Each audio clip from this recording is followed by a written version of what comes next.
This is Kolkata TV's podcast news. আপনারা শুনছেন পডকা। বাংলার ফুটবলের স্বার্থে টেকনো ইন্ডিয়া ম্যান সিটি মো। আমি শুভাঙ্গী, শুনুন বিস্তারিত। বাংলার ফুটবলের উন্নয়নে হাত বাড়ালো ইংল্যান্ডের অন্যতম সফল ক্লাব ম্যানচেস্টার সিটি। মুখ্যমন্ত্রী মমতা বন্দ্যোপাধ্যায় লন্ডন সফরে রয়েছেন, আর তারই মাঝে ম্যান সিটির সঙ্গে মৌ চুক্তিতে স্বাক্ষর করল টেকনো ইন্ডিয়া গ্রুপ। কিছুদিন আগে সন্তোষ ট্রফিতে চ্যাম্পিয়ন্স হয়েছিল বাংলা। রবি হাসদাদের সেই কীর্তিতে এগিয়ে নিয়ে যেতে একযোগে কাজ করবে সিটি এবং টেকনো ইন্ডিয়া। লন্ডনে মৌ চুক্তি স্বাক্ষরের অনুষ্ঠানে মমতা তো যেতে পারেননি, তবে উপস্থিত ছিলেন ম্যান সিটির শীর্ষ আধিকারিক এবং টেকনো ইন্ডিয়া গ্রুপের চেয়ারম্যান সত্যম রায়চৌধুরী। সিটি ক্লাবের তরফে মুখ্যমন্ত্রীকে একটি জার্সি উপহার দেওয়া হয়েছে।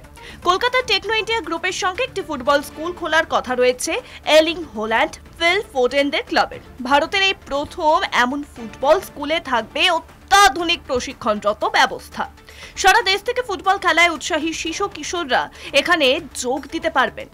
জানা যাচ্ছে দক্ষিণ এশিয়ার এটি ম্যান সিটির প্রথম পদক্ষেপ। মৌ চুক্তি স্বাক্ষরিত হওয়ার পর মুখ্যমন্ত্রী তিনি বলেন, ইংল্যান্ডের সঙ্গে আমাদের আবেগের সম্পর্ক। আপনারা জানেন বাংলা কতটা ফুটবল ভালোবাসে, কতটা ক্রিকেট ভালোবাসে।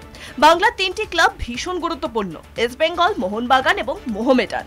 আরো অনেক ক্লাব আছে, আমি সবার জন্যই গর্বিত। আমি খুশি যে সত্যমরা এই চুক্তি করলো। শুনুন পডকা, রাত দিন 7 দিন।